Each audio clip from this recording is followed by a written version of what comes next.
Hello everyone, আজকের ভিডিওতে আপনাকে ওয়েলকাম। তো আজকে আপনার সাথে এমএস ওয়ার্ড এর গুরুত্বপূর্ণ একটি টিপস এন্ড ট্রিক্স শেয়ার করব। তো সেটা হচ্ছে, আমরা যখন এমএস ওয়ার্ড এ কাজ করি তখন আমাদের সেভ নিয়ে নানান ধরনের সমস্যার মধ্যে পড়তে হয়। একটা হচ্ছে, আমরা যখন এমএস ওয়ার্ড এ কোনো কিছু লিখি বা টাইপ করি, নতুন একটা ফাইলে আমরা টাইপ করলাম, তো কাজ করার পরে আমরা ভুলে ফাইলটি সেভ না করে ক্লোজ দিয়ে ফেলি। আমরা এতক্ষণ যে কাজ করলাম সেটা চলে গিয়েছে, সেটা আমরা কিভাবে পাবো এটা আমরা দেখবো। তো আরেকটি হচ্ছে, আমরা যখন এমএস ওয়ার্ড এর পুরনো কিংবা সেভকৃত ফাইল নিয়ে কাজ করি, সেটার মধ্যে আমরা কোনো কিছু এডিট করে থাকি।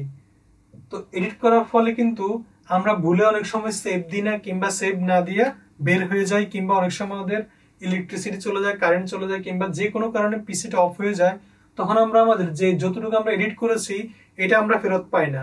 তো এটা কিভাবে আমরা ফেরত পাবো সেটা আমরা দেখবো। তো আমরা দুইটা সিস্টেমে দেখবো। তো এর মাঝে আপনাদেরকে একটি অ্যানাউন্সমেন্ট দিয়ে রাখি, তো আমার কিন্তু এমএস ওয়ার্ড এর লাইভ ক্লাস চলতেছে। আপনি চাইলে এখানে ভর্তি হয়ে লাইভ ক্লাস করতে পারেন আমার সাথে। এজন্য আপনি ভিজিট করুন www.techdokkota.com। লিংকটা আমি কমেন্ট বক্সে এবং ডেসক্রিপশনে আমি লিখে দিচ্ছি, চেক করে নেবেন। তো প্রথমে আমরা দেখব, আমাদের এমএস ওয়ার্ড এর যখন নতুন একটি ফাইল আমরা ওপেন করব, এটাতে আমরা কোনো কিছু টাইপ করলাম। তো টাইপ করার পরে আমরা ভুলে এটা সেভ দিনে এটা ক্লোজ করে ফেলেছি।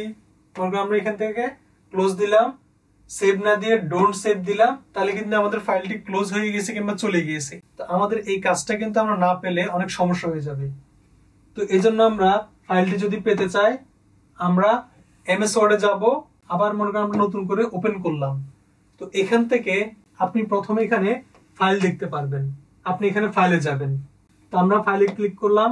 ফাইলে ক্লিক করার পরে আপনি এখানে অনেকগুলো অপশন দেখতে পারবেন।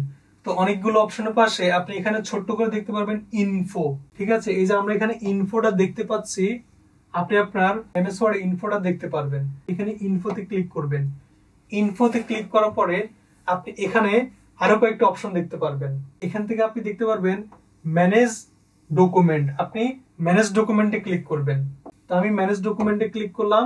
ক্লিক করার পরে আপনি এখানে দেখতে পারবেন রিকভার আনসেভ ডকুমেন্ট, অর্থাৎ আপনি যে ডকুমেন্ট গুলোকে সেভ করেননি, আনসেভ, ওগুলোকে আপনি রিকভার করতে পারবেন।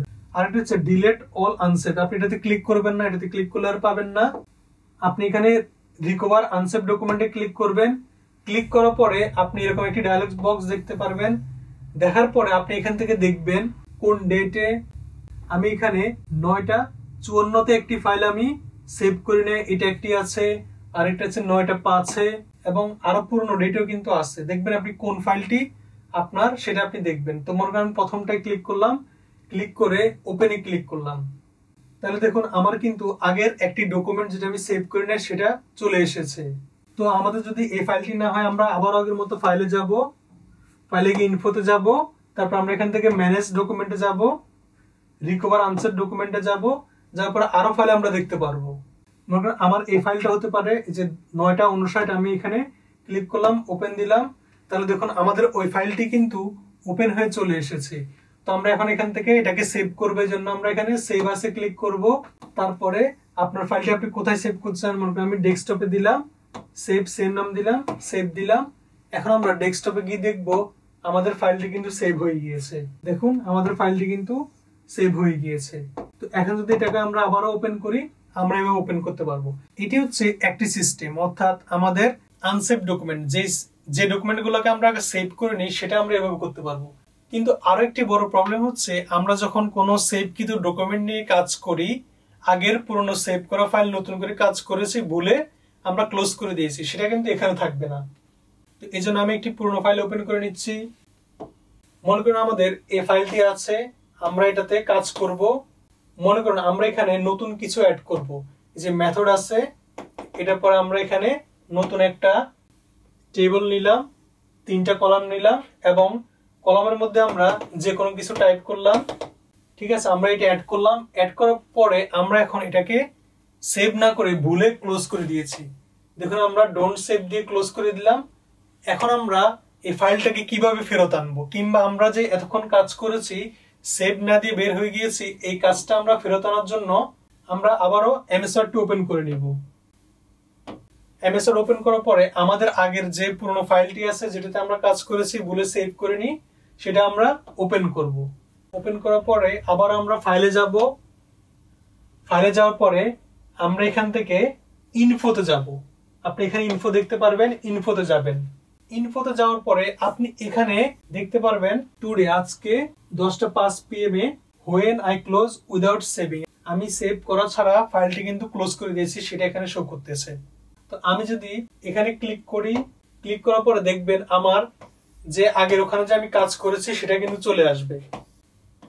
এই যে দেখুন, আমি এই জায়গাটাতে নতুন করে কিন্তু কাজ করেছিলাম। আমি কিন্তু ভুলে সেভ দিই নাই, সেভ না দিয়ে ভুলে ক্লোজ দিয়ে বের হয়ে গিয়েছি। আমি আমার সেভকৃত ডকুমেন্টের কাজটি পাচ্ছিলাম না, তো এখন কিন্তু আমার চলে এসেছে। তো আমরা যদি এখন ক্লোজ দিই এই ফাইলটি আর পাবো না। আমরা এখানে সেভ অ্যাজ দেখতে পারবো। তো আমরা সেভ অ্যাজ এখানে ক্লিক করব। ক্লিক করার পরে আমাদের ফাইলটি আবার নতুন করে যেখানে সেভ করতে চাই আমরা দিলাম, ডেস্কটপে আমরা দিলাম, ফাইলটির নাম দিয়ে আমরা সেভ করলাম, ওকে দিলাম। তাহলে আমাদের ফাইলটি আবার আমরা নতুন করে সেভ করলাম এগুলা সহ। তাহলে এই দুইভাবে আপনি আপনার ফাইলের সেভটা আপনি করতে পারবেন। একটি হচ্ছে নতুন ডকুমেন্ট আপনি সেভ করেনি, ভুলে ক্লোজ করে দিয়েছেন, আরেকটি হচ্ছে পুরনো ডকুমেন্ট যেগুলো আপনার সেভ আছে কিন্তু আপনি ভুলে সেভ করেননি, আপনি ক্লোজ করে দিয়েছেন। এই দুইভাবে আপনি ফেরত আনতে পারবেন।